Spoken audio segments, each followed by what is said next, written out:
Hello everybody and welcome back to Blue Rose Minis. Now, I know you guys have probably seen a lot of videos out there about this particular white dwarf involving a new codex for the Blood Ravens. So, let's go ahead and get into it. So, taking out my nice fancy knife here. But anyway, the only thing I really do know about the Blood Ravens is that other studies really don't like working with them because half the time they're war gear goes missing, so that's always fun, right? A cool little thing that I already liked about this white dwarf is if any of you guys play Munchkins, the Warhammer edition, which I totally recommend, totally fun. You can play it with 2 to 6 people. There's a ton of expansions, so go crazy with it.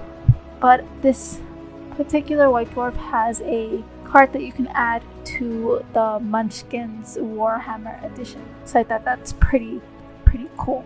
So getting into it, obviously we get to meet the people who created this white dwarf edition, or just the team in general. And already we see some pretty cool looking photos. Seems like a lot of interesting things are going in, like, look at that! What is that? What is this? What's that? Though, clearly, that's more geared towards Age of Sigmar, which I still don't know if I want to get into or not. But we will see how that goes. And of course, it gives you a little reminder that there is Warhammer Adventures if you want to get your young ones into it. My husband really enjoyed it. I thought that they did a really good job on the books and simplifying the plots of Warhammer and just really making it simple and easy for children to understand without taking out the grim darkness that we have all come to know and love. So just flipping through the pages here. So pretty quickly into this white dwarf, we come across Raven's Blood, which I am assuming is going to be a kind of miniature story explaining the Blood Ravens. The little caption underneath says Captain Alteris and a battle-weary Blood Ravens have been cut off from the Imperium since the Great Rift tore through the galaxy. Renewed contact with the Imperium brings unexpected gifts in this short story. So yes, it is a short story of, I guess, when the Blood Raven is contacted by the Imperium. So after that short story, we get into the index, which is more in-depth history of the Blood Ravens. So here we can see the origins, we can see their typical color scheme, and then we get to read up a little bit about the current chapter master. And of course, it gives us interesting facts about the homeworld as well, and where they descend and how they conduct themselves during battle, how they organize themselves, their belief system, which we all know revolves around the God Emperor. Surprise, surprise, where their gene seed comes from. We get to learn a little bit more about their battle cry, which is knowledge is power, guard it well is their battle cry. So we get to learn a little bit about that, where that originates. And then we get into the data sheets of the Blood Ravens. And then of course we get to see a stratagem, which is Chief Librarian. And it reads, use this stratagem before the battle. Select one Blood Ravens Librarian model from your army. That model gains the Chief Librarian keyword and the following ability. This model knows 1 additional psychic power for their chosen discipline. That's pretty interesting. So it's going to go ahead and give the Blood Angels a little bit more psychic power, because as far as I know in the Legions, the only ones that can conjure any kind of psychic power are librarians. Safe to say, setting aside the Grey Knights and any other psychic army, which I think 1,000 Suns is one of them. And of course, a white dwarf wouldn't be a white dwarf without a few painting tutorials. So the painting tutorial in this one is how to paint the armor, the paladrone, the gun, and of course the helmet of the Blood Ravens, or more specifically the eye lenses for the Blood Ravens. I actually think these are really cool because it's nice, simple, straight to the point. You do this in this specific area. Well, I do enjoy watching some painting tutorials every now and then. But anyway, we get to learn a little bit about the Crusade fleet as well. So the little caption underneath this giant headline here is, as warp storms rip into real space and sunder the galaxy, the fractured imperium of man has never been closer to annihilation. Ooh. Ever enabled, the Primarch Rubite Guilliman assembles the mightiest fleet humanity has ever known to retake the stars. So I think they're hinting that Rubite Guilliman is the next Primarch that is going to be coming out and is going to be released in a figure. How long that's going to take, who knows? But we will all wait and pray that day is soon. I'm pretty sure there are some of us who want to get our hands on a Rubite Guilliman figure. So then we just get history about the fleet, how that functions, how that works, the leadership, of course. And then once you are done reading all of that juicy tidbit knowledge, then we get into the Deathworld jungles.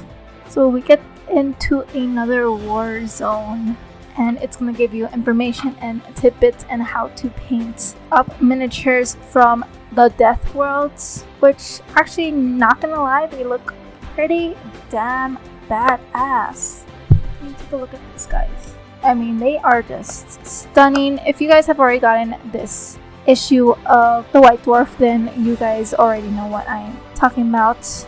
Beautiful, beautiful palette, beautiful color scheme. Really looks nice. That nice little pop of color is just enough to give it, well, color, but not overtake everything. And then, of course, they had to go and show off, and they painted up the Calexis Assassin, I believe that's what she is, in the color scheme of the Deathworld. And oh my god, may I say, it is gorgeous. Like, absolutely gorgeous. Like, I would want a tutorial on how they did that specifically. And then I will hunt down another model of the Calexis and do, well, not exactly the same, but something similar to it. And of course, for all the Tyranid players out there, you get a lovely little color palette of a really deep, I want to say, not ivory purple, but a really gorgeous deep color purple to a just, I can't even describe it. It's so beautiful. Like, it's not gonna lie, it's kind of tempting me to start a Tyranid army, but I am probably not going to do that.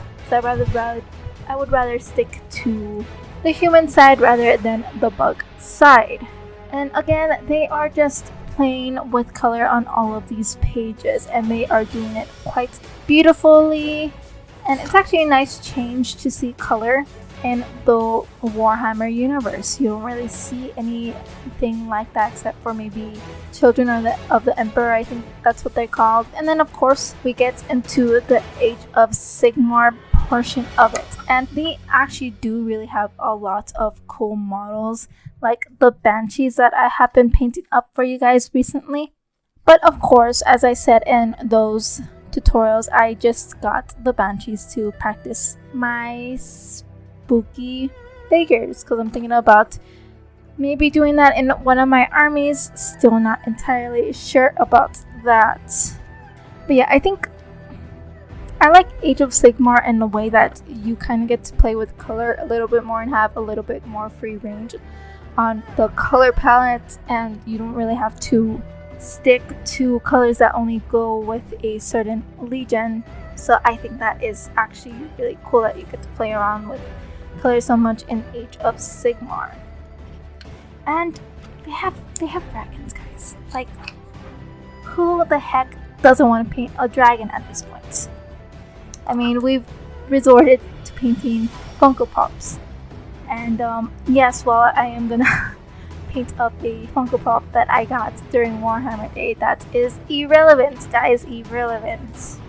And of course, with the Age of Sigmar, they didn't do a battle report for Warhammer 40k, so they did one with Age of Sigmar instead. So you still put it in a battle report, but if it's not precisely what you were looking for, then you're kind of out of luck unless you dive into the Age of Sigmar lore every now again and again. This book is just filled from front to back with gorgeous artwork and just really in depth. Like, this is for Warhammer Underground, the Night Hunt Vault, whatever you want to call it, and that is specifically where the Banshees come from, if you guys were wondering specifically where these models come from. And of course, we have some new rules for Adeptus Titanicus, or let's just call them what they are, Chaos Knights, guys. We have finally gotten the rules for the Chaos Knights. And of course, we get some new Necromunda stuff. So it looks like they are making Necromunda into a video game, because guys, listen to this. Reload your autoguns, rally your gang, and descend with us into the depths of Necromunda Underhive for an exclusive look at the upcoming Necromunda Underhive Wars video game from Rogue Factory. Alright there, guys. Video game in the making of Necromunda Underhive. Even though they are a couple out, they are pretty old. And then of course in the back we have Middle Earth for all of us still stuck with Lord of the Rings in our heads and on our bookshelves. Guys, that's not me. I do like Lord of the Rings. I don't have the books. I have seen all the movies and have read all the books though, so kind of guilty on that charge. So I'm pretty sure half of you guys don't care. And then of course, the thing that my husband is most excited for, the new expansion of Blackstone of Fortress Warhammer Quests. So we get the new rules, we get to see a new map, a few new maps actually. Some of them are actually quite large. This map particularly is for the Amble at Bay, and it is a combat map. And then of course stage 7 is the final rush, so I'm assuming that's the final stage.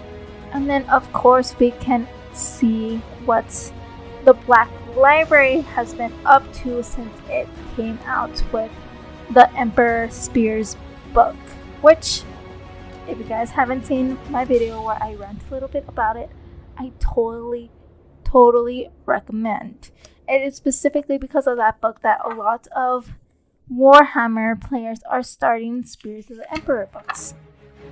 And in case you didn't see that video, a little fun fact about them: they painted their right knee cap or paladron or whatever you want to call it, they paint that a darker shade of blue, almost black, and they put the heraldry of another legion. So for spears that have fought with the lions, they have the lion symbol. For spears that have fought with the star scorpions, they have star scorpions.